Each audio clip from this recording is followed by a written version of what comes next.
Police যত ভালো কাজকর্ম করছে পুলিশকে তারা আক্রমণ করছে, অর্থাৎ পুলিশের প্রশাসনের মেরুদণ্ডটা ভেঙে দেওয়ার চেষ্টা করছে এই বাংলায়। কিন্তু মনে রাখবেন, এই বাংলার শিক্ষাই বলুন, সংস্কৃতিতে বলুন, সবকিছুতেই এই বাংলা সারা ভারতবর্ষকে পিছিয়ে 1 নম্বর স্থানে। যেখানে এত মনীষীর জন্ম হয়েছে, যে বাংলা এত মনীষীর জন্ম দিয়েছে, সেই বাংলা যেমন ভারতবর্ষকে পথ দেখায়, সেই বাংলায় আপনারা সেই দায়িত্ব নিয়ে আপনারা যে কাজকর্ম করছেন, তার জন্যে আমাদের প্রত্যেকেরই সবাই এই প্রশাসনের কাজকর্মের সাথে আমাদের সহযোগিতা করা এবং আগামী দিনে আরো যাতে আমরা এই বাংলায় এগিয়ে যেতে পারি, তার জন্য নিশ্চিতভাবে আমাদের চেষ্টা করতে হবে। আমরা সবাই একসাথে মিলে এই বাংলাকে রক্ষা করব। বাংলার যারা পরিকাঠামো ভেঙে দেওয়ার চেষ্টা করছে, আমাদের এই বাংলায় অনেকেই অর্থনৈতিকভাবে বাংলাকে জর্জরিত করার চেষ্টা করছে, কিন্তু কোনোভাবেই তারা যেমন বাংলার মানুষকে অবহেলিত করছে অর্থনৈতিকভাবে, বাংলার বিরুদ্ধে অপপ্রচার করছে।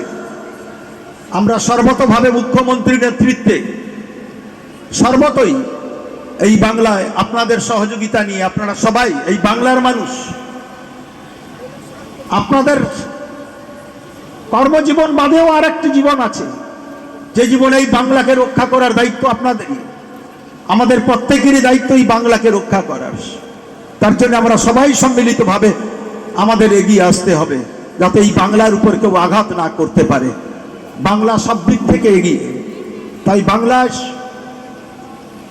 আমরা আজকের এই জায়গায় এসে পৌঁছেছি, যে উন্নয়ন থেকে শুরু করে, প্রশাসনিক কাজকর্ম থেকে শুরু করে, শিক্ষা থেকে শুরু করে, সংস্কৃতি থেকে শুরু করে, আমরা সবাই এই বাংলায় আজকে ভারতবর্ষের সমস্ত রাজ্যকে পিছিয়ে আমরা সবাই এগিয়ে যাই।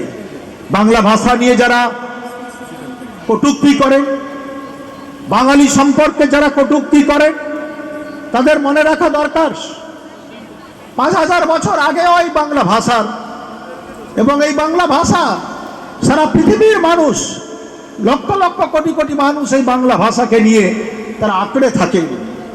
তাদের এই যারা বাঙালিকে অপমাননা করেন, অপমান করেন, তাদের জেনে রাখা দরকার এই বাংলা ভারতবর্ষের স্বাধীনতা রক্ষার জন্য, স্বাধীনতা আনার জন্যে এবং স্বাধীন হওয়ার জন্যে এই বাংলার অবদান ভারতবর্ষের অন্য কোনো রাজ্যে ছিল না।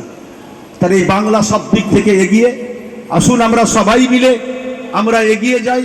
আমরা সবাই সম্মিলিতভাবে এই বাংলার মানুষ হিসাবে আমরা প্রশাসনকে সঙ্গে নিয়ে মানুষকে পরিষেবা দিয়ে আমরা যাতে সমস্ত মানুষকে সঙ্গে নিয়ে এই বাংলায় আমরা এগিয়ে যেতে পারি, তার জন্যে আপনারা সবাই সম্মিলিতভাবে আজকে যেমন এখানে সবাই উপস্থিত হয়েছে, আমরা তাই সবাইকে আমাদের পক্ষ থেকে, বিশেষ করে আমার বিধানসভার পক্ষ থেকে আপনাদের সবাইকে অভিনন্দন জানাচ্ছি, শুভেচ্ছা জানাচ্ছি। এখানকার মমতা ব্যানার্জির সহযোগিতা বাংলা শুধু নয়, ভারতবর্ষের বিভিন্ন জায়গা, পৃথিবীর বিভিন্ন জায়গা থেকে আজকে মানুষরা আসছেন এখানে। তারা এই দীঘার পর্যটন কেন্দ্রে এসে তারা আনন্দ উপভোগ করছেন এবং তা আধ্যাত্মিক লাইনে এবং ধর্মীয় ব্যাপারটাও যারা উপভোগ করতে চান তারাও সেখানে উপস্থিত হচ্ছেন। সবাই ভালো থাকবেন, সবাইকে ধন্যবাদ জানিয়ে